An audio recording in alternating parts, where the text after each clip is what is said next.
Shalom, shalom. Kinshasa, mercredi 29 janvier 2025. Ici, c'est l'honorable Bitakwira Bihonahai Justin qui vous parle, comme je viens de le dire, de Kinshasa.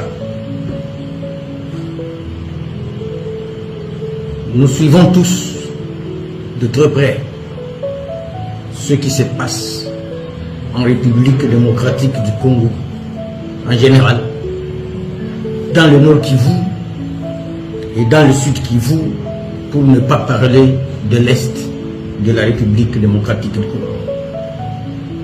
Des chars de combat, des bombes, des tueries, des massacres, des blessés dans les hôpitaux, occasionnés par le Rwanda de Paul Kagame, qui utilise des marionnettes congolaises pour occuper ou pour rendre esclave notre peuple dans cette partie de la République et certainement la République démocratique du Congo tout entière. À partir de Kinshasa, comme De Gaulle l'avait fait à partir de Londres, j'appelle tout notre peuple congolais à la solidarité nationale et à la compassion au peuple de l'Est, en général encore, et à ceux et celles de la ville de Goma en particulier.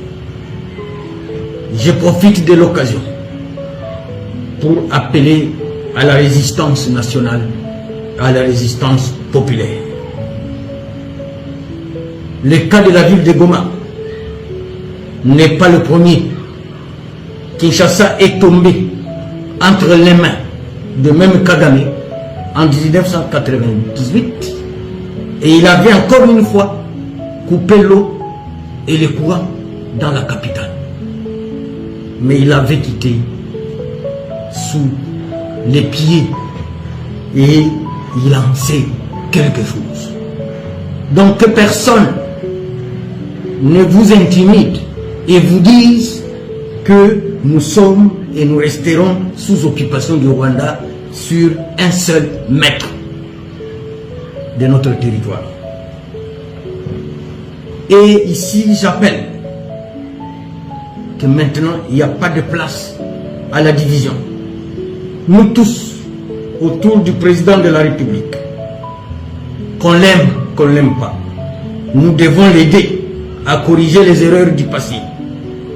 L'ennemi, par sa ruse, l'a convaincu d'isoler militairement et politiquement toutes les couches sociales de l'Est qui constituent la résistance nationale et qui constituent la résistance populaire à leur profit, au Nord Kivu, et voici ce qui nous arrive. On a donc perdu la bataille, on n'a pas perdu la guerre.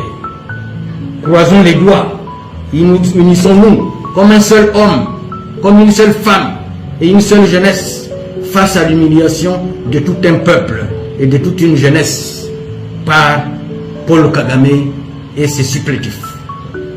Nous l'avons toujours dit et répété, l'objectif des multinationales et leurs pays respectifs est de transformer la sous-région des Grands Lacs en Moyen-Orient avec un Paul Kagame comme un Netanyahou qui veut aujourd'hui transformer Goma en Gaza.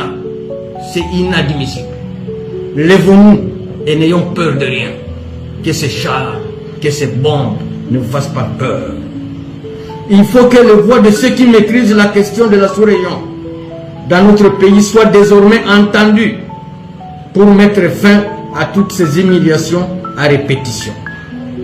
Pourquoi avons-nous laissé Bunagana toutes ces années sans le récupérer? Or c'était possible.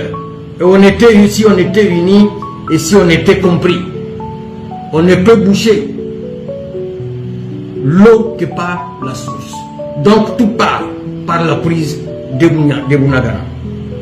Nous sommes à plus de 100 millions d'habitants.